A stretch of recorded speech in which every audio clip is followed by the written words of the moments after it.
If you're just joining us in here, the Wildcats will get settled, and we'll have Coach provide an opening statement. Then we'll go to questions for the three student athletes first. Let him get settled. Coach, congratulations. Thank you very much. Do I have an opening statement? Yes, sir. Okay. I'm so proud of these guys.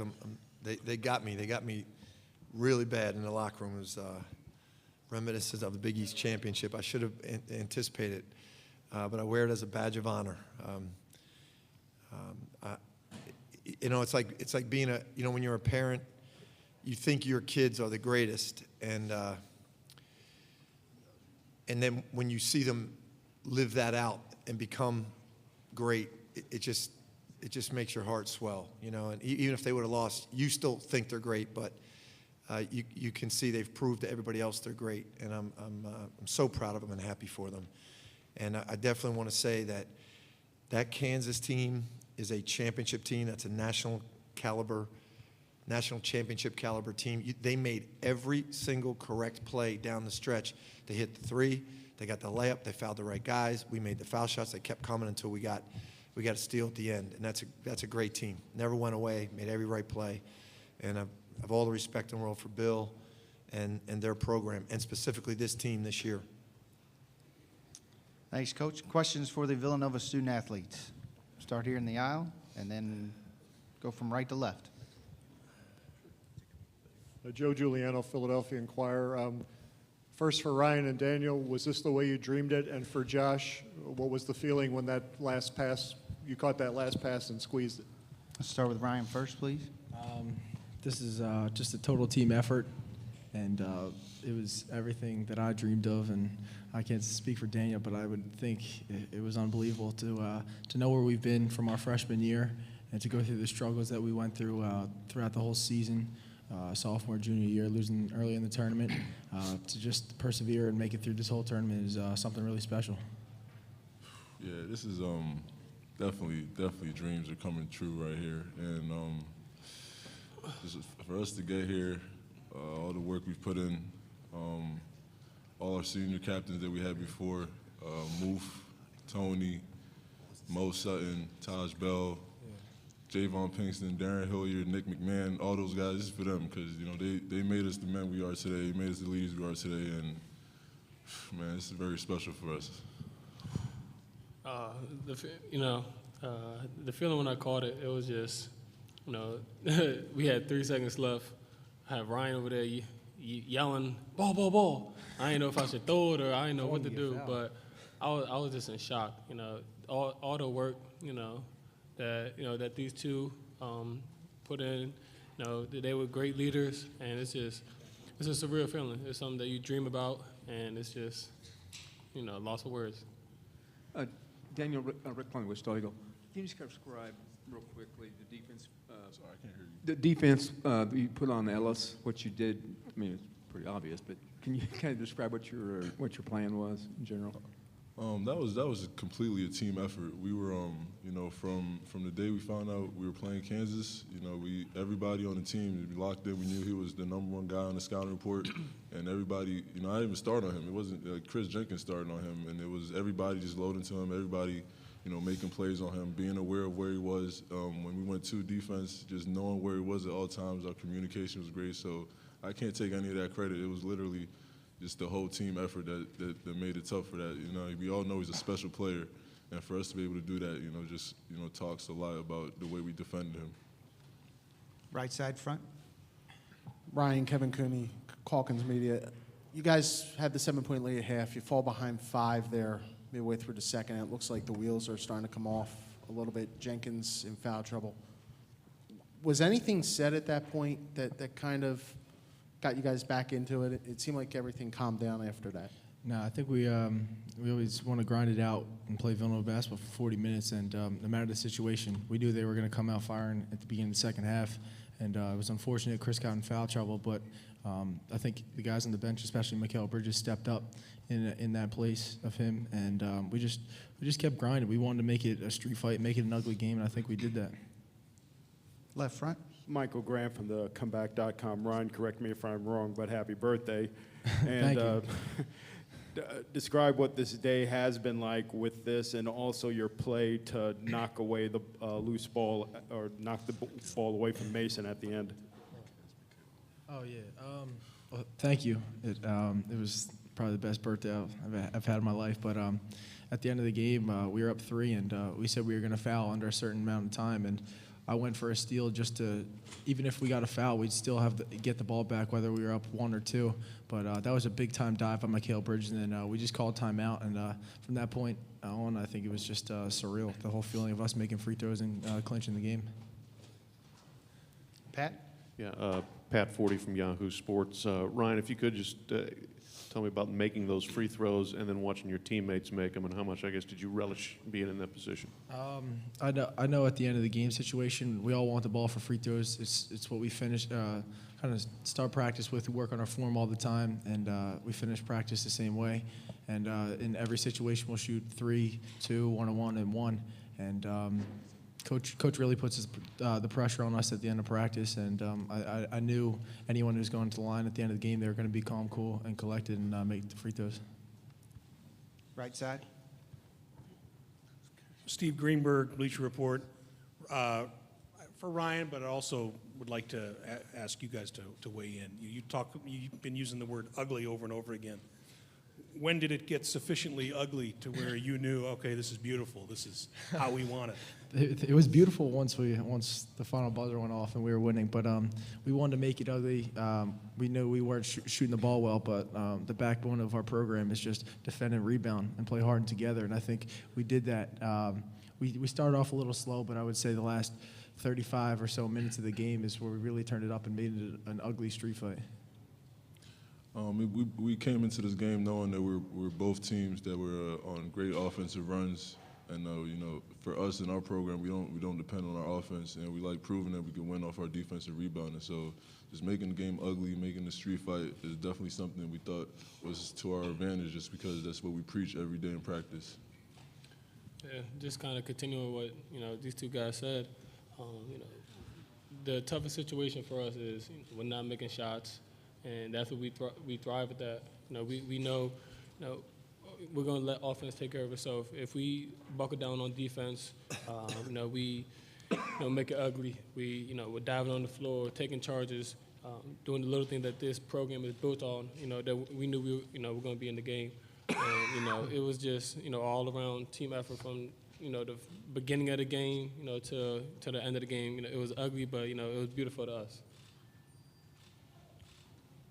More questions for okay, stay on the right side on the end. I hope it's not too soon, but I'm going to ask anyway about the next game. Buddy Hield had 37 today. It's a strong offensive team. Can you ugly up, a game like that and look forward to getting the chance? Definitely. I think the first time we played them, we had a lot of young guys coming in that didn't really know what we were completely about yet. And the game was not ugly at all. I think, throughout the course of the year, we've grown a lot. And, Buddy Hield is an amazing player. Oklahoma's an extremely well-coached team with great players. And it's going to be a battle. And, we take it upon ourselves to make the game extremely ugly. Got time for maybe one more for the student athletes before we let them go? Or we can do that right now. Thanks, guys. Good job, guys. Good job, Dio. Good job, Josh Hart.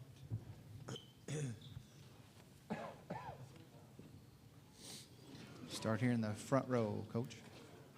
Jay, congratulations. How is the feeling of this different than the last time you made it to the Final Four? Can you compare and contrast the two?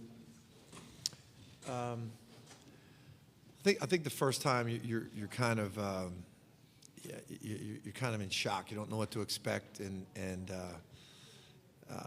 this time it's you know what it is.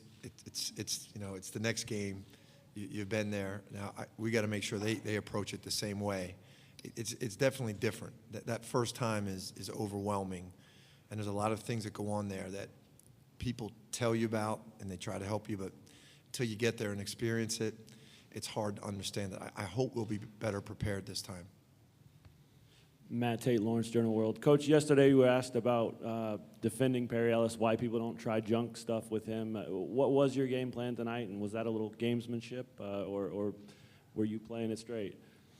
We played them mostly straight. I mean, we played zone, we played man-to-man, but we just always tried to find where he was. I mean, we really didn't double him too many times. I don't know if we doubled him once. But we were very aware of trying to limit his touches. And you know, Bill's a great coach. As soon as they started the second half, bang, bang, they got him inside differently than they were trying to get him in the first half, and that got us. One of the good things about our timeout, it wasn't a good time. We turned the ball over. We did not start off well, but it gave us a chance to explain to the guys what they were doing differently now to get them the ball, and we did a little bit better job. If we didn't turn that ball over and they didn't score and get a foul on Chris right away, and we didn't call timeout, I don't know if we would have been able to adjust. So it actually helped a little bit that way. Bill knows how to get him the ball, and we just kept live. We had Mikhail Bridges on him. We had Jenkins on him. That's why he got in foul trouble. We had Hart on him. We even had Chefu on him a little bit. So we just tried to keep different bodies on him. Yeah. Coach, you mentioned Mikhail. Like Mikhail played, I think, more minutes than he usually plays. You had Chefu and Reynolds playing together, which is probably something you don't do too often. Was that part of the Perry Ellis strategy generally, or more broadly, just length and size? Yeah, it was more like a Kansas strategy, you know. And we've wanted to do that all year, but Daniel Chefu was hurt and, not playing a lot. So Darryl, we couldn't afford to play them together. We had Darryl playing so many minutes. But that was important in that game. We got some good minutes out of those guys. And if Mikhail Bridges hadn't played so well at the end, we were going to go big defensively. But Mikhail was playing so big himself and getting rebounds and defending Ellis that we stayed with him. More questions for Coach? Right side in the back, Coach. Coach, each year your program is near or at the top of the leaderboards in free throw shooting. Ryan talked about it earlier, the creating pressure situations in practice. How do you get these guys to shoot free throws so accurately year in and year out, especially in tight pressure games like we saw tonight? We do spend a lot of time on it all year round. We spend a lot of time on technique shooting. We spend a lot of time on every possible situation in foul shooting every day in practice. You know, with people on the line, without people on the line, a 3-shot foul, a 2-shot foul. We even practice missing a foul shot in case if we're down 2 and we have 1 shot with 3 seconds left. So it's a big part of our program all year round. Left aisle and then right.